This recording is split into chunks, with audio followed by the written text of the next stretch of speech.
Hi friends, இன்றைக்கி 53வது நாள் Sunday vlog lunch recipe தான் நம்ம பார்க்க போகிறோம்.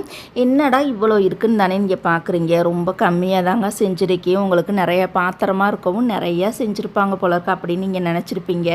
இன்றைக்கி சாதம் பார்த்திங்கன்னா குக்கரில் தாங்க செஞ்சேன். சட்டியில் செய்யலான்னு பார்த்தா அந்த சட்டி பார்த்திங்கன்னா கொஞ்சம் டேமேஜாக இருந்தது. அதனால தான் இன்றைக்கி ஒரு நாள் மட்டும் குக்கர்லேயே நான் வந்து செஞ்சுட்டேன்.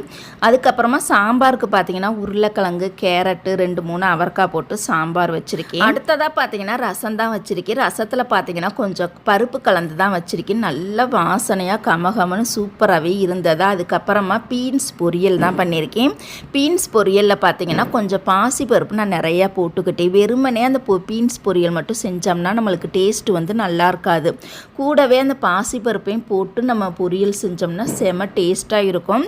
அதே மாதிரி நான் காரத்துக்கு பார்த்தீங்கன்னா வரமிளகா வந்து பிச்சு போடாமல் நம்ம குழம்பு சாம்பார் தூளை தான் நான் கொஞ்சம் மிளகு சேர்த்துருக்கேன். அதனால் டேஸ்ட்டு பார்த்திங்கன்னா ரொம்பவே அல்டிமேட்டாக இருக்கும்.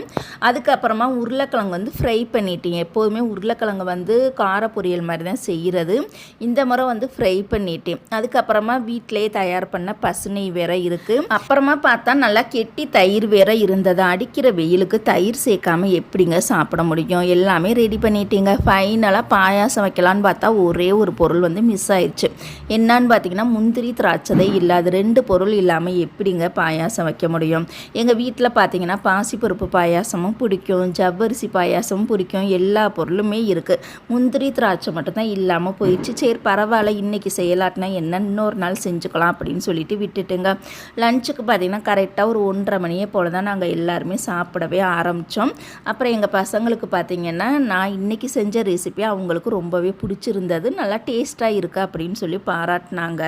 உங்கள் வீட்டில் இன்றைக்கி லஞ்சுக்கு என்ன ரெசிபிங்கிறத மறக்காமல் எல்லாருமே நீங்கள் வந்து கமெண்ட் பண்ணுங்கள். அப்புறம் என்னங்க, சாப்பிட்டு முடிச்சதுக்கப்புறமா 1 மணி நேரம் நல்லா ரெஸ்ட் எடுத்துட்டா அதுக்கப்புறமா தொடர்ந்து ஒவ்வொரு வீட்டு வேலையாக பார்க்கலாம். எல்லா வீட்டு வேலையுமே ரொம்ப ஹெவியாக இருக்குங்க.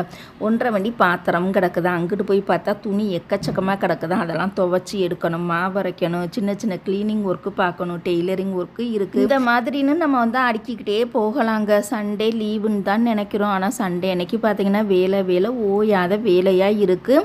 இன்றைக்குமே நம்மளால் ரெஸ்ட்டுனே எடுக்க முடியாதுங்க. எக்கச்சக்கமான வேலை இருக்குது. நம்ம சேனலை இப்போ தான் நீங்கள் ஃபஸ்ட் டைம் பார்க்குறீங்க அப்படின்னா சப்ஸ்கிரைப் பண்ணாதுங்க, சப்ஸ்கிரைப் பண்ணிவிட்டு பாருங்கள். கண்டிப்பாக இந்த பதிவெல்லாம் உங்களுக்கு யூஸ்ஃபுல்லாக இருந்துச்சு அப்படின்னா மறக்காமல் எல்லாருமே லைக் பண்ணுங்கள். இப்போ நம்மளுக்கு லன்ச் ரெசிபியும் கம்ப்ளீட்டாக ஓவர் ஆயிடுச்சு. இனி என்னங்க, டின்னருக்கு என்ன செய்யணும் தான் யோசிக்கணும். அது வந்து நம்ம ஈவினிங் டைம் யோசித்துக்கலாம். எது செய்வோமா அது செய்வோமான்னு யோசித்துக்கலாம். மாவெல்லாம் கம்ப்ளீட்டாக தீந்துருச்சு. அதனால் இன்றைக்கி இட்லியோ தோசையோ ஊற்ற மாட்டோம். வேறு ஏதாவது தான் செய்யணும். வீடியோ பிடிச்சி லைக் பண்ணுங்கள்.